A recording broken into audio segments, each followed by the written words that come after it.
Hello, and welcome to Empowered to Thrive. I'm your host, Kareen Powell. I'm so glad you're here. No matter what type of day you're having, you're always welcome. I like having you around.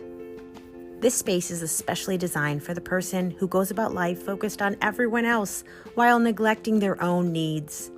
The person who says yes when inwardly they want to say no. The person who is frustrated at all they do because they don't receive much in return. If that's you, I'm going to put out some great ideas on how you can change those patterns and get unstuck. Life isn't meant to be tolerated. It should be enjoyed. So let's get to it.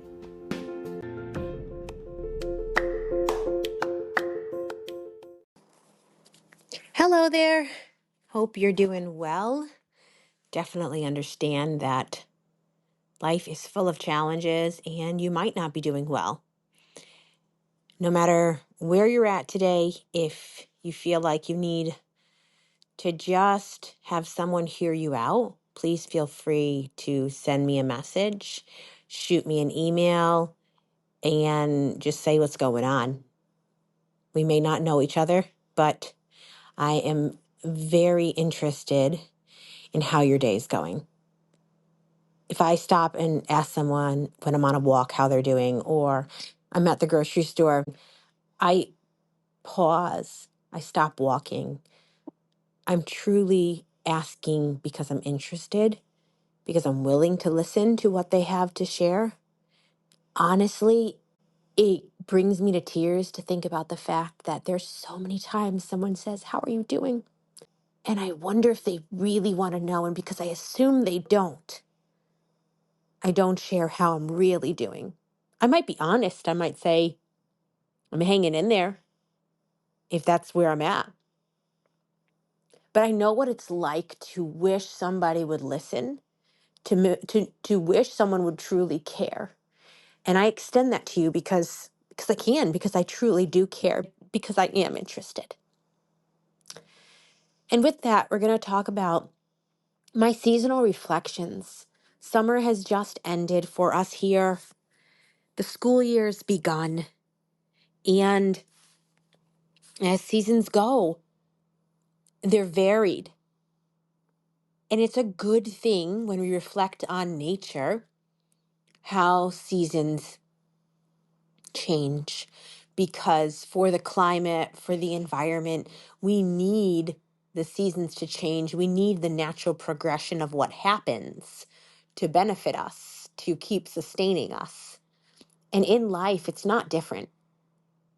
For many of you, if you're parents, summer might be a challenging time. I loved having time with my kids this summer. I have 4 children ranging from the ages of 12 to 1.5. And they were all home with me most of the time. And I truly enjoyed being with them.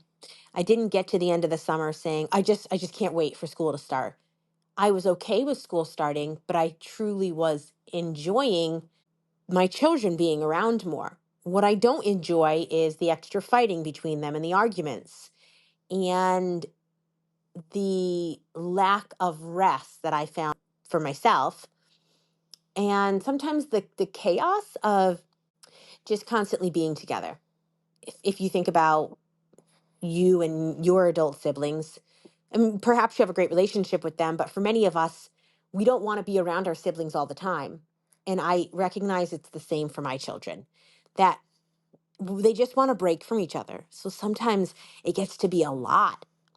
And in years past, we did some camps, day camps here and there. But this summer, most of them weren't interested in doing day camps. And so we had about 3 weeks out of the whole summer. And my kids go to private school, so they get a little bit of extra summer. They get about 3 months off. So only 3 weeks of that time was somebody in day camp. And so that, broke things up for them. If one of their siblings wasn't here, changes the dynamic, and that's enough to make it easier. And of course, we had fun activities. We had some family time away where we saw extended family, but it gets to be a lot even for the kids being with each other. And I felt the toll of that. And as school started back up and we got into a new routine and there was a different sort of structure, to the days, it felt like everyone exhaled and just we felt the refreshment in the change. But now I'm left feeling this depletion from all of the months of putting out more than I really had. Certainly, I managed it, I did it, but I paid for it. I realized that I have been left with a deficit and I need to recharge and refuel. And so I want to share a little bit about what I've discovered as I've reflected on my summer. And perhaps some of you will identify, and I'm going to offer some tools that you can take and implement if you'd like. Firstly, I grew up doing for everyone else and neglecting my own needs. So my fallback is to do that again. It's a conditioned pattern that I've changed, but in situations such as this past season, I found myself there again. And I felt the resistance because no part of me, my body, my mind, wants to go back to what it used to be. And so there was a natural resistance, a fight in me to say, you can't keep going at this pace. It's too much. My nights are still chopped up because of my daughter who's still nursing, who's co-sleeping. And I completely take responsibility for choosing to live that way. So I'm not complaining about the lack of sleep because I could do it differently if I wanted. But I also know that getting less sleep at night means I have to make up for it during the day. So in the school year, when she naps, I might lay down and rest for part of the time. And that's actually the hardest choice to make because when she's sleeping, it's prime time to get a lot of things done in a short amount of time. Whether that's tasks at home, change radically work related tasks, there's a long to do list. And it's actually a loving choice. It's a very deliberate act of self care to say, I will lay down and close my eyes while she is resting, and I will take some time to rest myself. But I'm better off for it. I'm able to show up as my authentic self more easily. And to be plain, I just have energy to get things done. I'm not as tired out. I'm not living as exhausted. Sleep is the number one way to help regulate our nervous system. If we just got the rest our body needed, it makes everything more manageable. And this summer, I wasn't able to catch up on the sleep I was missing during the night because with the older kids, it just, there's a lot going on every day. And it's very difficult to try to lay down and get an uninterrupted, even 20-minute nap. I also have noticed that not only did I fall back into some patterns of not meeting my needs and not taking the amount of self care time that I needed, but I also recognized that there was some family staying with us and living with my family of origin was hard when I had to do it as a child. It's not easier now. It's different because I'm an adult. I've learned to place boundaries. I know how to accept and be my authentic self more easily, but it still takes a toll on me. It's still draining to be myself when I know the other persons don't like me for who I authentically am, or they disagree with some of my belief systems, with some of my values. So you see, growing up, I simply conformed to the way that they wanted things done. I became the people pleaser because it was easiest. It was the easiest way to make it through and survive. And no, I didn't cognitively think of it like that. I was just a child who didn't want to get reprimanded. So I figured out what I needed to do to make my parents or other people happy. Do what they want, say what they want, and you'll keep the peace. I'm not advocating that that's the way to go about things. I'm simply saying that's the way I managed and figured out how to survive and get through. Now I've had to unlearn all those patterns. And I'm proud of myself for how I related with the family members this summer. That conversations that in the past would have triggered me, I was able to stay present in my body, unagitated, because what we were talking about in conversations did not feel like a personal attack anymore. I recognize that it's a projection of someone else's belief system. It's not as much about me as it is about them. Sometimes we think someone's attacking us personally when really they're just talking out of their own pain. And so I can reflect and say, gosh, I see the progress. I have changed radically. There's so much healing that has happened. It doesn't mean that I'm not still exhausted from showing up in relationships that are difficult to show up in authentically. You've heard, if you've been listening to Empower to Thrive for a while, you've heard me talk a little bit about my spiritual background, the ways that I perceive how church should go. And I grew up in an evangelical Christian community. And so when I go to church, it's to that type of church. And I worship very differently than some of the other people who regularly attend church. And yet, I've learned that I want to show up as my authentic self in order to be most satisfied going into that environment. Basically, that environment and me stepping into it is no different than me stepping into relationships with my family or me showing up with my children at home in a way that is authentic and true to me. So that if the doors open, if the windows are open and someone's looking through, they could say, well, that's the Corrine that I know. That's the one she describes herself as. She's not different at home when the blinds are shut and the doors are closed. She's not different when she goes to church versus when she has an honest conversation with someone from her family of origin. She's authentically herself. And as much as I am willing and choosing, deliberately choosing to be that, it's not that it doesn't take its own toll on me. Sometimes I feel depleted when I work so hard to show up authentically.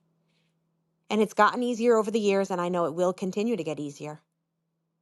That being true to me will feel more and more effortless as the years go on.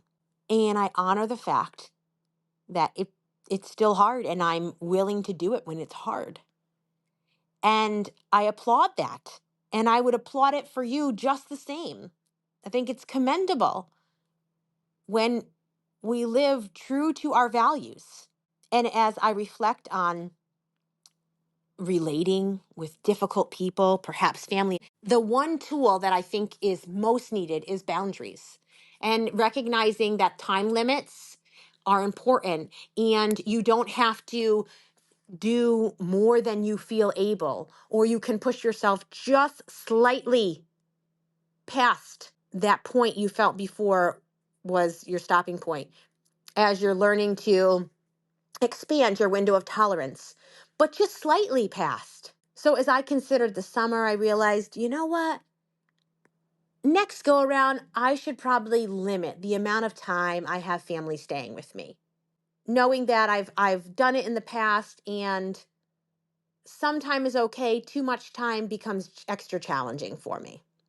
And we think sometimes society paints this picture that if you're family, you should be best of friends. And I think it's wonderful when family feels like best of friends. But I'm learning as I get older, the longer I'm on the healing journey, that I am accepting of myself if I don't consider my family my best friends. That I don't think it just needs to be that way because you grew up with those people, because you're born into that family, that now they need to be your best friends for life. Maybe they will be, maybe they won't be. Just like relationships change with other people and they're not forever, so it might be with family. That you were close at a time and you're not always close. Or perhaps you weren't close and you become more connected as you get older, as you heal more. It just depends. But as seasons change, so goes relationships. Friendships don't have to be forever. Best friends forever. Maybe your best friend was your best friend in the past, and now you're on two different paths. You don't have to stay forever best friends. Consider your relationships. As we're reflecting on how seasons change, this ties right in to how sometimes relationships change. Allow your relations to align with who you are, with your values. Allow your relationships to be mutually beneficial, where it's a give and a take. It's not just you showing up for the other person or you initiating all the get togethers, all the points of contact, but they also. How is the time together with them? Do you enjoy it? Do you feel refreshed? Is it a back and forth you each get to share? Are you comfortable showing up authentically as yourself? Or do you have to change when you're with them? Are you different when you're with them? Just reflect, just consider.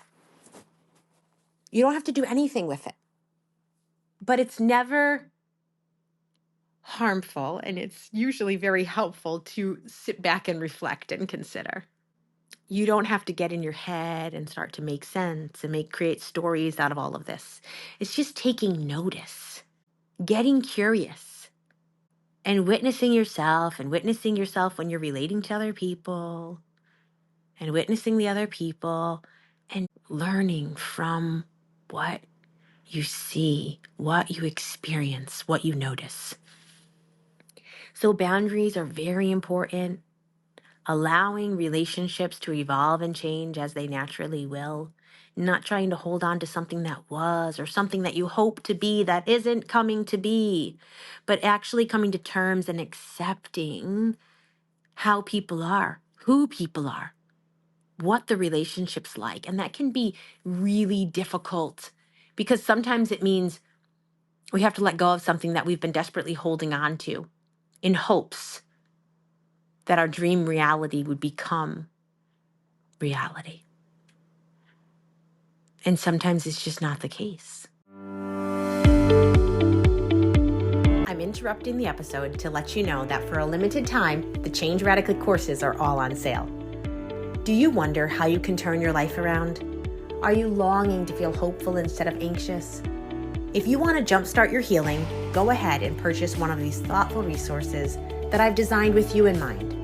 The content is prepared so that you can go at your own pace.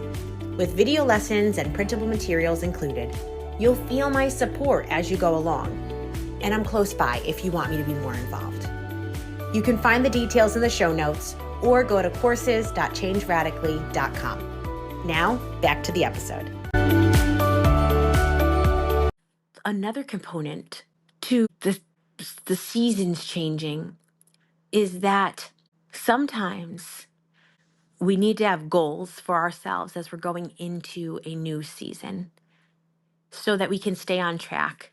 We can evaluate, what do we see for this season? What do we sense? What are things we want to accomplish or that we believe are intentional and purposeful for the next season?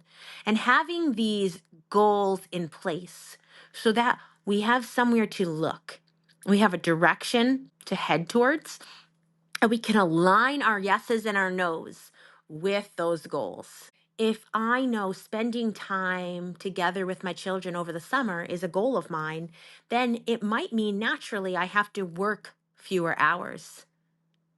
I have to clear my schedule of certain activities. I have to make plans for other outings that we normally wouldn't plan for. Whatever the goal is, then we can determine what we're going to bring into our life and what we're going to remove out of our life. And the beauty of seasons is that it doesn't have to be forever. You don't have to bring something in forever or remove it forever. It's simply for a time. And then you can enjoy it. You can enjoy the change while it's there. And then as the seasons shift, there's a newness to the next one. And there's a reevaluation and a time to shift, to set new goals, to allow new things or familiar things to happen. So, what is it for you as you look forward to this next season and you reflect on the past? What is it that you glean from the past that's going to benefit you in this new season?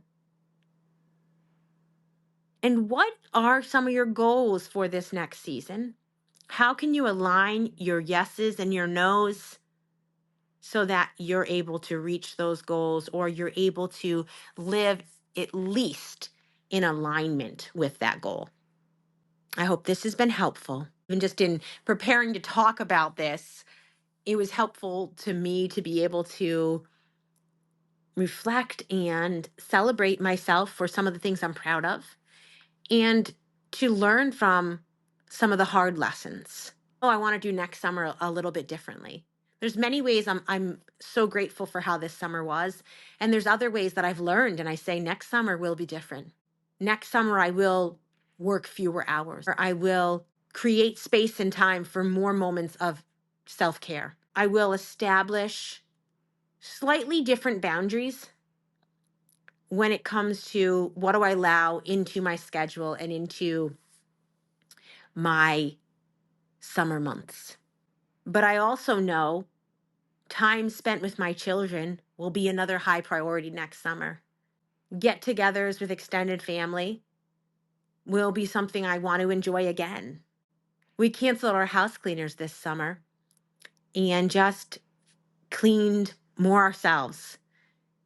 It doesn't mean even having house cleaners that I don't clean all the time, because the house gets messy every day. But some of the deeper cleaning I usually don't have to do. And so the kids and I implemented that into our routine this summer.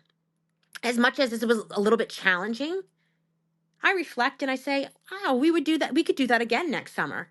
During the school year, they only have so many hours in between school and getting to bed. And I like them to be able to play outdoors and read books and perhaps use some screens, do things that are lighthearted and fun. And so having the house cleaners helps to alleviate the stress on me, helps me to ask less of my kids. They still have to clean. They still have chores regularly. But without the house cleaners, it would be even more. But during summer, again, it's a different season. So for those 3 months, we can take on a little bit more of that load. Anyhow, I hope that you're sitting there getting excited. I'm feeling excited about this next season and the goals and the vision and being able to put some order into what's ahead, so that by the end of it, I can feel the satisfaction that yes, I aligned my choices with the goals that I had for this season. So with that, happy autumn, and I will look forward to connecting again with you next week. Remember, you can take me up on that offer if you just need someone to share what's going on with. I won't offer you my feedback unless you ask for it. Send me an email, Corine, CORINNE, at changeradically.com, or contact me directly through one of my socials and send me a private message. I'll talk to you next week. We've come to the end of another episode. I'm so glad you stuck around. As you consider what you've heard, what's the one thing that especially resonated with you? What's one way you can start to implement change into your life? Too much too soon isn't sustainable. Start small and go slow. Consistency is key. If you appreciate what you're hearing on Empowered to Thrive, would you kindly leave me a review and rate my podcast? It helps a lot. I hope you'll share the episode with a friend and come back next week. And don't forget, I'm so glad you're alive.